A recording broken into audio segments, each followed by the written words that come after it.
बिस्मिल्लाहिर्रहमानिर्रहीम। अस्सलाम वालेकुम स्टूडेंट्स, कैसे हैं आप सब? उम्मीद करती हूँ आप सब बिल्कुल खैरियत से होंगे। This is 6th part of the first lecture of alkyl halide and we are discussing here reactions of alkyl halides. तो स्टूडेंट्स, अल्काइल हैलाइड्स 2 टाइप्स के रिएक्शंस परफॉर्म करते हैं, न्यूक्लियोफिलिक सब्स्टिट्यूशन रिएक्शंस और SN reactions and second one elimination reactions. Previous lecture में हम SN reactions को detail में पढ़ चुके हैं and today we will discuss elimination reactions in detail. तो स्टूडेंट्स, बेसिकली एलिमिनेशन का क्या मतलब होता है? रिमूवल। ठीक है, तो अगर हम कोई जर्नल अल्काइल हैलाइड ले लें, ठीक है, जर्नल अल्काइल हैलाइड, तो ये बाकी सब वैलेंसीज अगर हम हाइड्रोजन से फिल कर लेते हैं तो एलिमिनेशन कैसे होगी?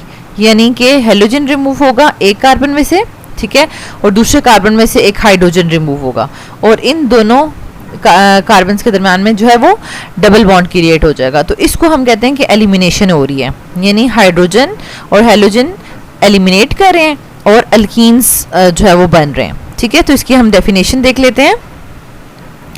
Elimination reactions are also called as beta elimination reactions. Those reactions in which 2 groups, halogen and beta hydrogen from alkyl halides, are eliminated from 2 adjacent carbon atoms to form carbon-carbon double bond is called elimination reaction. तो इसकी definition बहुत ही simple है कि वो reactions जिनमें hydrogen और beta hydrogen जो है वो एलिमिनेट होंगे। तो अब बीटा हाइड्रोजन क्या है स्टूडेंट्स, उसको देख लें।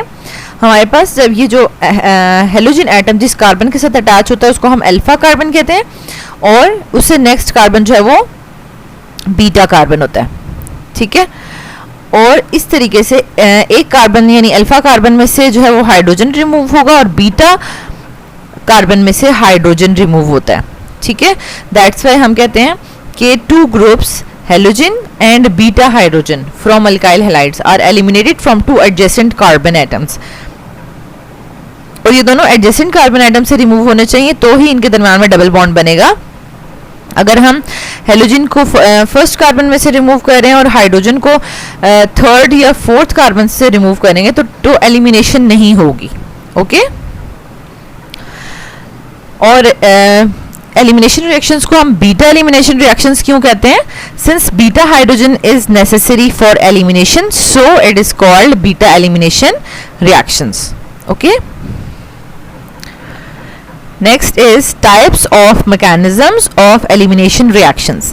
स्टूडेंट्स, जैसे आपने न्यूक्लियोफिलिक सब्स्टिट्यूशन रिएक्शन के टाइप्स ऑफ मैकेनिज्म्स देखे थे SN1 एंड SN2, इसी तरीके से हमारे पास एलिमिनेशन रिएक्शंस भी 2 टाइप्स के मैकेनिज्म्स शो करते हैं, E1 mechanism and E2 mechanism.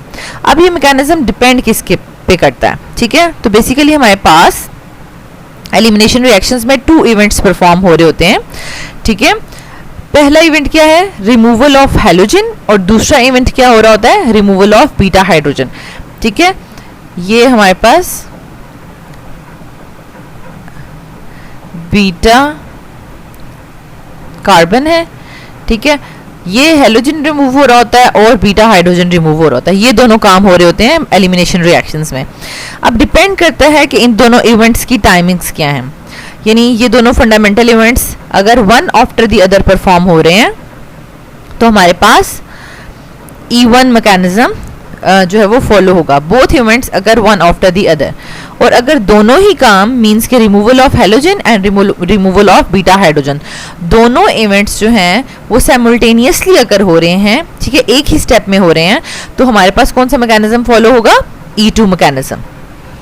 अब स्टूडेंट्स, इस चीज़ को भी अभी हम यहीं पर ही कंफर्म कर लेते हैं, क्लियर कर लेते हैं कि ऐसा क्यों होता है कि दोनों इवेंट्स जो हैं कभी एक साथ परफॉर्म हो जाते हैं और कभी जो है वो one after the other perform होते हैं। ठीक है, अब हमारे पास क्या होता है कि अगर बहुत ज़्यादा बल्की ग्रुप से अटैच है, ठीक है, बल्की ग्रुप से अटैच हैं तो हमारे पास क्या होगा? बल्कि अल्काइल हैलाइड्स में क्या होता है कि जब लीविंग ग्रुप लीव कर रहा होता है, ठीक है, अल्फा कार्बन से, तो बीटा कार्बन पे जो हाइड्रोजन होता है ना उसको उसके ऊपर अटैक करती है बेस। ठीक है, बेस आके उसके ऊपर अटैक करके और उस बीटा हाइड्रोजन को रिमूव करती है। तो बल्कीनेस ऑफ दिस ग्रुप इस ग्रुप की बल्किनेस की वजह से अटैक ऑफ दिस बेस जो है वो इजी नहीं होता, ठीक है, ये अटैक इजी नहीं होता। तो इसलिए क्या होता है कि सबसे पहले जो है वो लीविंग ग्रुप लीव करेगा और फिर नेक्स्ट स्टेप में जो है वो बेस आकर बीटा हाइड्रोजन पे अटैक करेगी।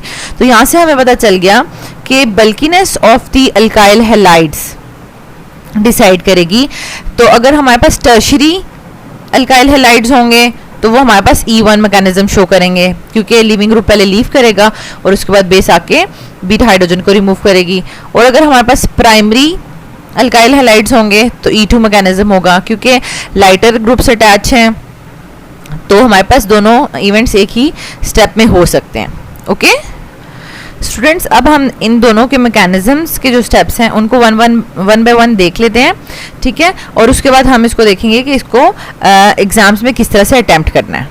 अब स्टूडेंट्स यहाँ पर हमने ये देखना है कि E1 मैकेनिज्म जो है, ठीक है, वो 2 स्टेप में परफॉर्म हो रहा है, ठीक है, 2 स्टेप में परफॉर्म हो रहा है। तो इसका मतलब है कि अल्काइल हैलाइड जो है वो बल्की होगा, मींस कि हमें टर्शरी अल्काइल हैलाइड लेना है, ठीक है।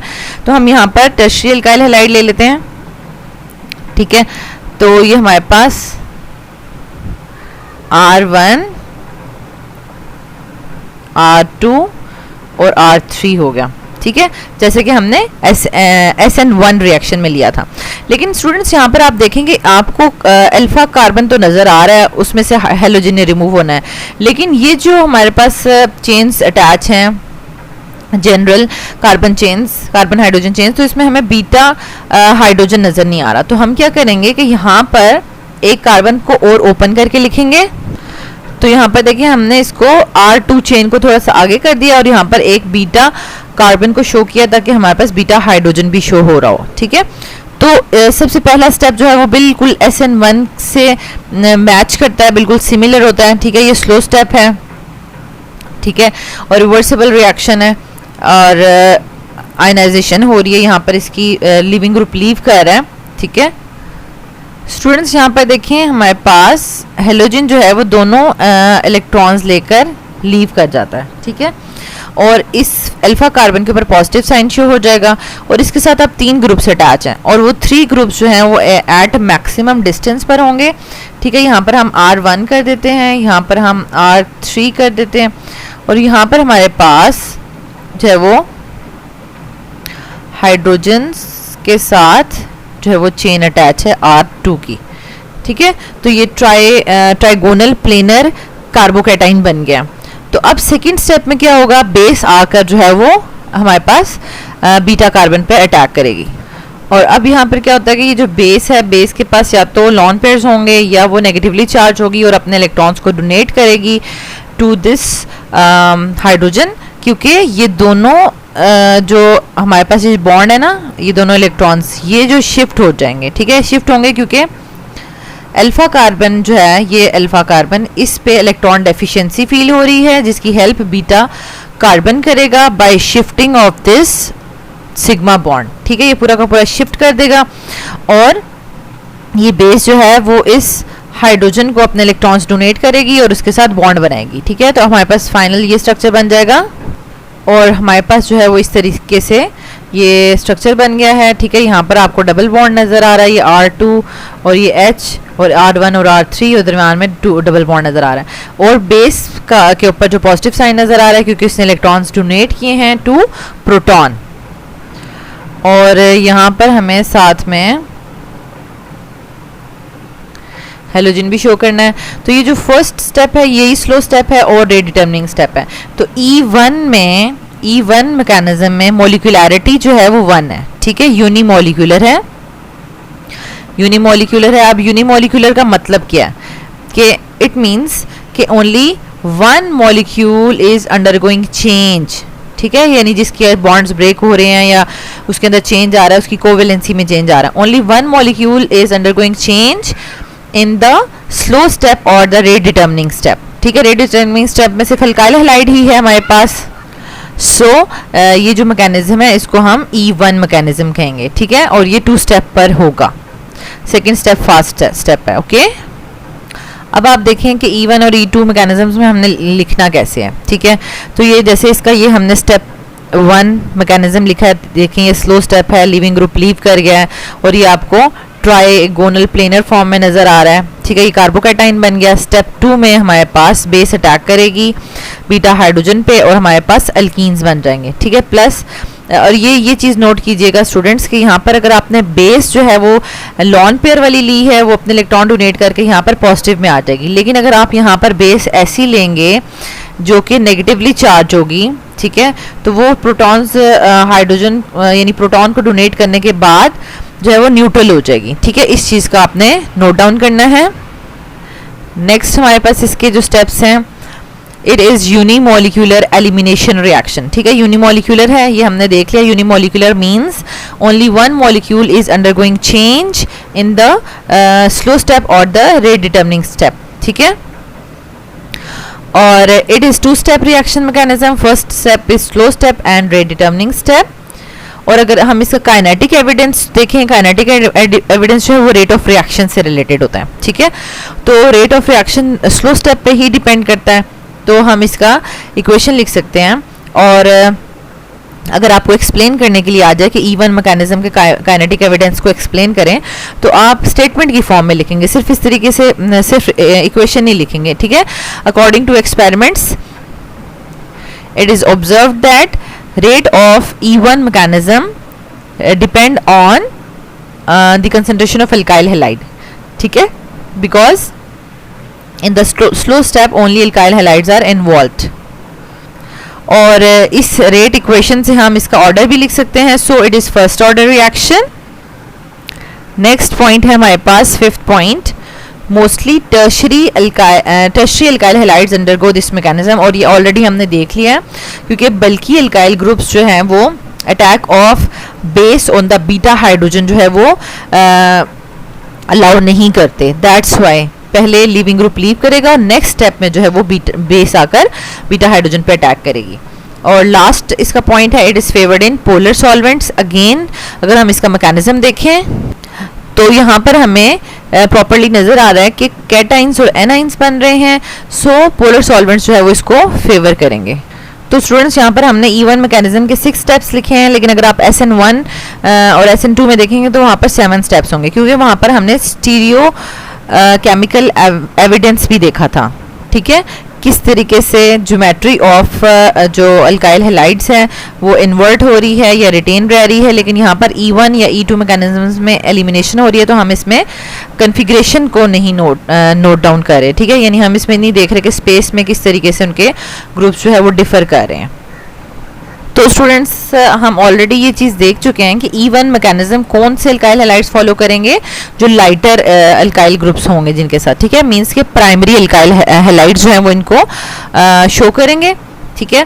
तो अगर हम एक प्राइमरी अल्काइल हैलाइड लें तो वो किस तरीके से बनेगा, ये हेलोजन है हमारे पास, ठीक है, ये एक कार्बन है और ये दूसरा कार्बन है, ठीक है। हम लाइटर से ले लेते हैं और इसके साथ हम जो है वो हाइड्रोजन अटैच कर देते हैं, ठीक है। तो ये सिंपल हमारे पास इथाइल हैलाइड हो गया। और अब इसमें क्या होगा कि एक ही स्टेप में हमारे पास बेस भी जो है वो बीटा हाइड्रोजन पर अटैक करेगी और लीविंग ग्रुप भी लीव करेगा, ओके। अब स्टूडेंट्स हमारे पास यहाँ पर ये जो ग्रुप है, ठीक है, हेलोजन्स वाला कार्बन हेलोजन का जो बॉन्ड है ये लीव करेगा, ठीक है। तो ये लीव कर रहा होगा और बेस जो है वो अटैक करी होगी बीटा हाइड्रोजन पर, ठीक है। तो यहाँ पर हमारे पास क्या होगा, एक ट्रांजिशन स्टेट आती है for a very small time, थोड़े से टाइम के लिए एक ट्रांजिशन स्टेट आती है। और उस ट्रांजिशन स्टेट में क्या होता है कि जो अभी ब्रेक होने हैं बॉन्ड्स, ठीक है, और वो अभी प्रॉपरली ब्रेक नहीं हुए होते और जो न्यू बने हैं वो भी अभी न्यू बने नहीं होते, ठीक है। तो फॉर वेरी शॉर्ट टाइम हम इन तमाम जो बॉन्ड्स हैं उनको डॉटेड लाइन से शो करेंगे, ठीक है। ये तो प्रॉपर हमारे पास बॉन्ड्स हैं, ठीक है। हेलोजन का बॉन्ड ब्रेक करने वाला था, ठीक है, तो इसको हम इस तरीके से डॉटेड में शो करेंगे कि ये भी ब्रेक होने वाला है, ठीक है। और यहाँ पर हमारे पास इस कार्बन और हाइड्रोजन का भी बॉन्ड ब्रेक होने वाला है, इसलिए इसको भी हम डॉटेड से शो करेंगे, क्योंकि ये वाला बॉन्ड जो है वो सिग्मा बॉन्ड इनर साइड पे शिफ्ट हो जाएगा, ठीक है। और यहाँ पर पाई बॉन्ड बनने वाला है, उसको भी हम डॉटेड लाइन से शो कर रहे हैं। और बेस जो है बीटा हाइड्रोजन के साथ न्यू बॉन्ड बनाएगा, उसको भी हमने डॉटेड से शो किया। तो यहाँ पे आपको 4 डॉटेड लाइन वाले जो है वो बॉन्ड्स नज़र आ रहे हैं। ये बेस और हाइड्रोजन का न्यू बनने वाला बॉन्ड है, और कार्बन का भी पाई बॉन्ड न्यू बनने वाला। ये 2 न्यू बनने वाले हैं, और इस कार्बन बीटा कार्बन और हाइड्रोजन का बॉन्ड ब्रेक कर जाएगा, और अल्फा कार्बन और हैलोजन का बॉन्ड भी ब्रेक कर जाएगा। ठीक है, तो ये ट्रांजिशन स्टेट अकर होती है for a very small time interval. ठीक है, और फिर हमारे पास जो है फाइनल प्रोडक्ट बन जाती है। तो स्टूडेंट्स अब हमारे पास यहाँ पर जो पाई बॉन्ड है वो बन गया है, और 4 हाइड्रोजन्स भी हमें नज़र आ रहे हैं। ठीक है, तो ये हमारे पास इथीन बन गया है, अलॉन्ग विद हमारे पास हेलोजन जो है वो H नेगेटिव की फॉर्म में आ गया, और बेस ने जो है वो इलेक्ट्रॉन्स डोनेट किए टू प्रोटॉन या हाइड्रोजन आइन, और इस तरीके से P+H जो है वो हमें नज़र आ रहा है। ओके, तो ये होल स्टेप आपको नज़र आ रहा है। तो स्टूडेंट्स E2 मैकेनिज्म थोड़ा सा लिटिल डिफिकल्ट है, इतना भी मुश्किल नहीं है, लेकिन स्टूडेंट्स जो हैं वो डॉटेड लाइंस को मिक्स कर देते हैं, इनको प्रॉपरली नहीं बना सकते। ठीक है, तो ये आपने प्रॉपरली बतानी है कि किस किस के दरम्यान में न्यू बनने वाला बॉन्ड है, कौन सा ब्रेक हो रहा है, और फाइनल किस तरह से बन रहा है। ठीक है, इसको थोड़ा सा आप प्रैक्टिस करेंगे, लेकिन एक चीज़ का ध्यान रखना है कि E2 में आपने यहाँ पे देखें तमाम हाइड्रोजन्स लिए हुए हैं, मीन्स कि आप ये बता रहे हैं कि ये प्राइमरी एल्काइल हैलाइड है। ठीक है, और E1 को हमेशा आपने टर्शियरी एल्काइल हैलाइड को लेकर स्टार्ट करना है। ओके स्टूडेंट्स, जिस तरीके से हमने E1 का मैकेनिज्म लिखा था, इसी तरीके से हम E2 का मैकेनिज्म लिख लेते हैं। ठीक है, तो ये हमने E2 का मैकेनिज्म लिख लिया है प्रॉपरली। ठीक है, ये आपको नज़र आ रहा है इस तरीके से, तो आपने प्रॉपरली इसी तरीके से इसको लिखना है। नेक्स्ट हम इनके स्टेप्स देख लेते हैं, बिल्कुल जिस तरह E1 के स्टेप्स लिखे थे E1 रिएक्शन के मैकेनिज्म के। तो E2 मैकेनिज्म में क्या होगा, it is bimolecular elimination reaction. तो बायोमोलिकुलर का मतलब क्या है, bimolecular means 2 molecules are undergoing change in the rate determining step और स्लो स्टेप। ठीक है, फिर हमारे पास आ जाएगा it is only 1 step reaction mechanism which is slow step and rate determining step. और अगर हम काइनेटिक एविडेंस की बात करें तो according to from experiments it is observed that the rate of the E2 mechanism depends on both on the concentration of alkyl halide and the concentration of base।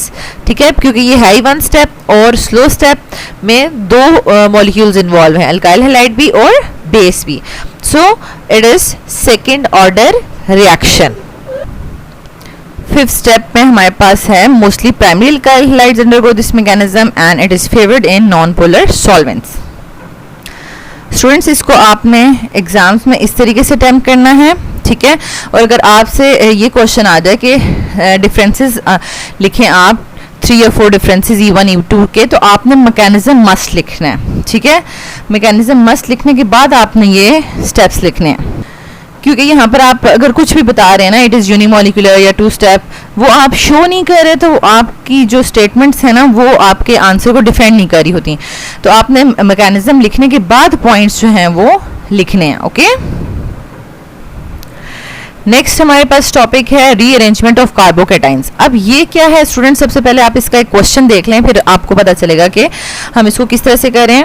देखिए, alkyl halides में आपने एक चीज़ decide कर ली कि अगर जो है वो प्राइमरी अल्काइल हैलाइड्स होंगे तो वो E2 मैकेनिज्म परफॉर्म करेंगे, टर्शियरी अल्काइल हैलाइड्स होंगे वो E1 मैकेनिज्म परफॉर्म करेंगे। What about secondary alkyl halides, तो वो आइदर E2 करेंगे या E1 परफॉर्म करेंगे। ठीक है, वो कैसे डिसाइड होगा, that will depend on the bulky groups attached with the secondary alkyl halide। ठीक है, तो किस किस्म का क्वेश्चन यहाँ से आ सकता है इस टॉपिक में से, which type of elimination reaction is given by 2-bromo-3,3 dimethyl butane।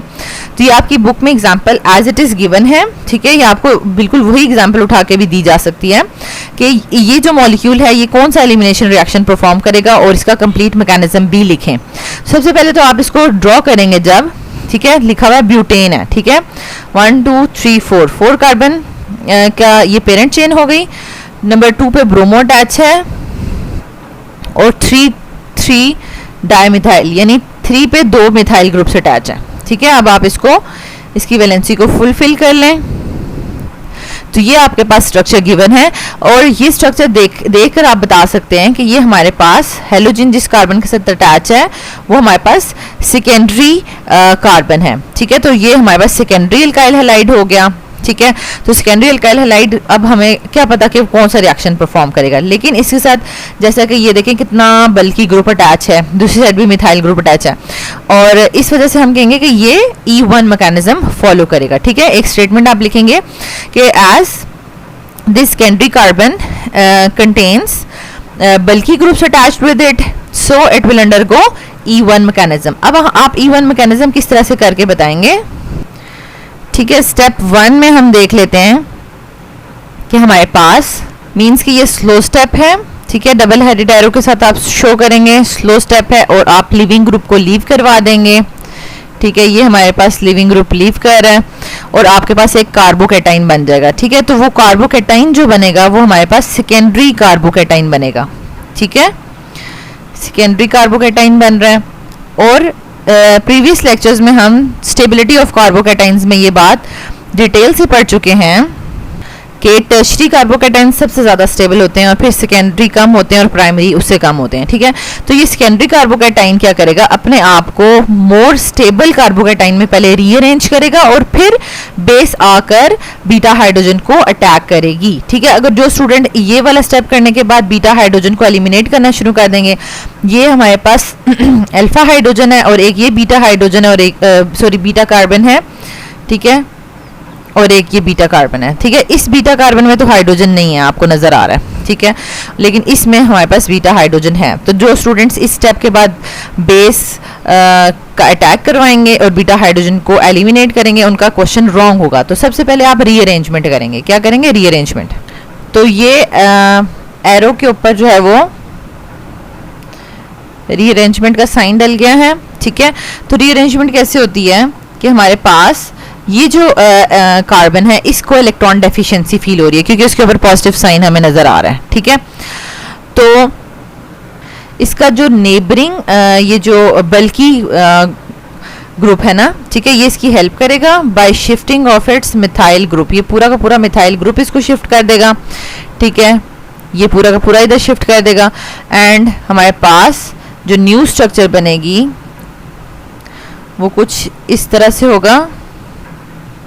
ये अब मिथाइल ग्रुप आपको यहां पर नजर आ रहा है। ठीक है, और बाकी दो मिथाइल ग्रुप्स यहां पर नजर आ रहे हैं। अब जो कार्बन इलेक्ट्रॉन गया है वो इस कार्बन का इलेक्ट्रॉन चला गया है, दैट्स व्हाई इस कार्बन के ऊपर हमें जो है वो पॉजिटिव साइन नजर आएगा। ये कार्बोकैटाइन बन गया और अब now this carbon is attached with further 3 carbon so it is tertiary carbocation. तो ये टर्शरी कार्बोकैटाइन बन गया है। अब हमारे पास बेस आकर बीटा हाइड्रोजन को एलिमिनेट करेगी। अब स्टूडेंट्स यहाँ पर जो हाइड्रोजन था उसको अगर हम इस तरह से ओपन करके लिख लें तो हमारे पास यहाँ पर बेस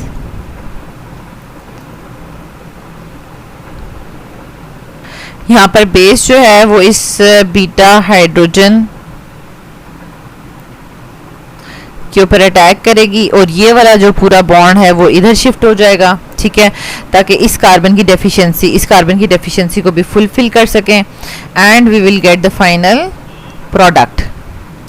और फाइनल प्रोडक्ट में हमारे पास इस तरीके से ये पाई बॉन्ड बन जाएगा और बाकी तमाम जो है वो मिथाइल ग्रुप्स होंगे और बेस जो है वो हाइड्रोजन के साथ बॉन्ड बना लेगी। ठीक है, और इलेक्ट्रॉन डोनेट करने की वजह से बेस के ऊपर पॉजिटिव साइन आ जाएगा। ओके, तो ये हमारे पास करेक्ट प्रोडक्ट है क्योंकि इसमें रीअरेंजमेंट का भी स्टेप हो रहा है। तो स्टूडेंट्स आप यहाँ पर नोट कर सकते हैं ये होल 3 के 3 स्टेप्स आपको नजर आ रहे हैं। यहाँ पर अगर सेकेंडरी कार्बोकैटाइन बन रहा है तो आप उसको रीअरेंजमेंट करके पहले टर्शरी कार्बोकैटाइन में कन्वर्ट करेंगे और लास्ट में बीटा हाइड्रोजन को एलिमिनेट करेंगे। ओके, तो ये 3 मार्क्स का क्वेश्चन आ सकता है। Now the last and the most important part of this video lecture that is exam questions. तो अल्काइल हैलाइड का जो टॉपिक्स अभी तक हमने पढ़े हैं, ठीक है, अल्काइल हैलाइड्स का नोमेनक्लेचर, उसकी प्रिपरेशन, रिएक्शंस, प्रॉपर्टीज, उससे रिलेटेड जो जो भी एग्जाम्स में क्वेश्चन आए हैं वो नोट डाउन कर लें। 2019 फाइनल एग्जाम में हमारे पास क्वेश्चन आया है which of the following is correct, यानी अब हमारे पास SN1 and E1 are one step reactions, SN2 E2 are one step reactions, E1 and E2 are one step reaction and SN1 and SN2 are one step reactions। तो हमारे पास B option correct है, यानी SN2 और E2 जो है ये दोनों one step reactions हैं, ठीक है। और देखें classify the following compounds if they are primary, secondary and tertiary alkyl halides. पहले तो आप इन सब के स्ट्रक्चर्स ड्रॉ करेंगे। देखें ये पेंटेन है, दूसरा भी पेंटेन है और तीसरा प्रोपेन है, ठीक है। इनको बनाने के बाद और इनको आपने क्लासिफाई करना है। एक को हम यहाँ पर देख लेते हैं, 1 2 3 4 5 और 2 पे ब्रोमो और 3 पे मिथाइल अटैच है, ठीक है। तो ये देखें हेलोजन जिस कार्बन के साथ अटैच है वो सेकेंडरी कार्बन है, तो ये हमारे पास सेकेंडरी अल्काइल हैलाइड है। इसी तरीके से आप बाकी दो को भी क्लासिफाई कर सकते हैं। नेक्स्ट 2019 फाइनल एग्जाम इवनिंग में पेपर में आया है 1,3 डाइब्रोमो ब्यूटेन इज 1,3 1 2 3, ठीक है, 1,3 डाइब्रोमो ब्यूटेन इज, ये क्या है हमारे पास, ये विसिनल डाइहैलाइड है या जैमिनल है या डाइहैलाइड है या हैलाइड है, तो ये एक डाइहैलाइड है, सी ऑप्शन ठीक है। लेकिन विसिनल भी नहीं है और जैमिनल भी नहीं है। जैमिनल होता तो एक ही कार्बन पे दोनों होते, विसिनल होता तो दोनों एडजेसेंट कार्बन्स पर होते हेलोजेंस, ठीक है। 2018 फाइनल एग्जाम्स में हमारे पास है write down any 3 differences between E1 and E2। तो मैंने आपको बताया है कि स्टूडेंट्स पहले दोनों के मैकेनिज्म्स लिखने के बाद आपने पॉइंट्स लिखने हैं तो आपको फुल मार्क्स मिलेंगे, वरना फुल मार्क्स नहीं मिलेंगे। हाउ विल यू कन्वर्ट, ये देखिए हमारे पास इथाइल क्लोराइड से इथीन बनाया जा रहा है, तो ये हमने एलिमिनेशन रिएक्शंस अभी पढ़े हैं। और सिंपल आपने अल्कीन्स की प्रिपरेशन में भी ये रिएक्शन पड़ा है, in the presence of alcoholic KOH हम जो है वो एलिमिनेशन कर सकते हैं, ठीक है। 2018 फाइनल एग्जाम इवनिंग पेपर में हमारे पास कितना ज़्यादा पोर्शन आया है स्टूडेंट्स इस अल्काइल हैलाइड फंक्शनल ग्रुप से, which one of the following is a poor leaving group in SN reactions. तो स्टूडेंट्स यहाँ पर हमने जब लिविंग ग्रुप का टॉपिक डिस्कस किया था तो उसमें हमने देखा था कि जो गुड लिविंग ग्रुप्स होते हैं ना वो बेसिकली वीक बेसिस होती हैं, ठीक है। तो हमारे पास जैसे कि ये वीक बेस है, ठीक है, आयोडाइडाइन, तो ये गुड लिविंग ग्रुप है, तो इसका ऑपोजिट जो है वो फ्लोराइडाइन हो जाएगा जो कि एक स्ट्रॉन्ग बेस है और पुअर लिविंग ग्रुप है, ठीक है। Write down 3 methods of preparation of alkyl halides from ethyl alcohol. तो 3 मेथड्स आपने लिखने हैं। इथाइल अल्कोहल से आपने किस तरह से इसको परफॉर्म करना है, तो हमने 4 मेथड्स जो है वो किए हैं। HCl के साथ भी हमने इसको प्रिपेयर किया था, थाइनाइल क्लोराइड के साथ भी, फॉस्फोरस पेंटाहैलाइड के साथ भी और फॉस्फोरस ट्राइहैलाइड के साथ भी, ठीक है। तो आप इनमें से कोई भी इक्वेशंस जो है वो लिख सकते हैं। Write down the mechanism for the reaction of primary alcohol with HCl in the presence of zinc chloride catalyst। ये प्रीवियस आपके एडिशन में था, लेकिन न्यू एडिशन में ये वाला मैकेनिज्म जो है स्किप कर दिया गया है। Define SN1 reaction, write down the mechanism of this reaction, how will you support this mechanism by giving kinetic and stereochemical evidences। तो यहाँ पे आपने stereochemical evidence के साथ और kinetic evidence के साथ statements लिखनी है। ये नहीं कि सिर्फ kinetic में आप rate equation लिखते हैं, order लिखते हैं, उसके साथ आप लिखेंगे। एक्सपेरिमेंट्स ये शो कर रहे हैं कि स्लो स्टेप में ओनली अल्काइल हैलाइड्स इन्वॉल्व हैं, या इस तरीके से करके आपने स्टेटमेंट करके लिखनी है, जैसा कि मैंने आपको प्रीवियस वीडियो में बताया था, क्योंकि ये 7 मार्क्स का क्वेश्चन है। 2018 सप्ली एग्जाम्स में हमारे पास है stability order of the simple alkyl carbocations क्या है। सबसे ज़्यादा स्टेबल जो है वो टर्शरी होता है, ठीक है, तो बी करेक्ट है। अच्छा, व्हाट आर एलिमिनेशन रिएक्शंस, तो इसकी आपने डेफिनेशन लिखनी है प्रॉपरली और साथ इक्वेशन लिख के बताना है। 2017 फाइनल एग्जाम में which of the following alkyl halides cannot be performed by direct reaction of alkanes with halogens। तो स्टूडेंट्स अल्केन्स का जो है वो आयोडीन के साथ रिएक्शन बहुत स्लो होता है, इसलिए वो डायरेक्टली प्रिपेयर नहीं हो सकते। तो अल्काइल आयोडाइड्स इसका आंसर हो जाएगा, ठीक है। 2017 फाइनल एग्जाम इवनिंग में हमारे पास क्वेश्चन है, for which mechanism the first step involved is the same. पहला स्टेप E1 और SN1 इन दोनों का सेम है, क्योंकि दोनों 2 स्टेप हैं और पहले स्टेप में सिंपल हेलोजन लीव करता है। Give mechanism of the elimination reaction of tertiary butyl bromide in the presence of strong base, ठीक है। तो इसमें आपने प्रॉपर्ली जो है वो टर्शियरी ब्यूटाइल ब्रोमाइड ही लेना है, ठीक है, और एलिमिनेशन शो करनी है, और ये E1 मैकेनिज्म को फॉलो करेंगे, और स्ट्रॉन्ग बेस में हम जो है वो हाइड्रोक्सिल भी ले सकते हैं, ठीक है। 2017 फाइनल एग्जाम ओल्ड सिलेबस में हमारे पास compare SN1 and SN2 reaction 6 marks का है, तो प्रॉपर्ली फुल फ्लेज आपने लिखना है विद मैकेनिज्म ऑल पॉइंट्स। 2017 सेपली एग्जाम्स में क्वेश्चन है, identify the most stable carbocation from the following. तो ये टर्शियरी है, ये सेकेंडरी, प्राइमरी, ये भी प्राइमरी, तो हमारे पास ए ऑप्शन करेक्ट है। Give methods of preparation of alkyl halides using thionyl chloride and phosphorus trihalide, ठीक है। तो इनकी आपने प्रिपरेशंस लिखनी है, 1.5 मार्क्स का ये क्वेश्चन है। Next and last 2017 supply exam evening में हमारे पास पेपर है, for which mechanism the first step involved is the same, again E1 and SN1 reaction, तो ऑप्शन सी करेक्ट है, ठीक है। Thank you so much students for watching this video. अगर आपको ये वीडियो अच्छी लगी है तो आप इसको लाइक कर दें, चैनल के बटन को सब्सक्राइब कर दें और बेल के आइकन को जरूर प्रेस कर दें ताकि न्यू आने वाले लेक्चर्स का नोटिफिकेशन आपको मिलता रहे। Thank you so much and don't forget to share it with friends. Thank you.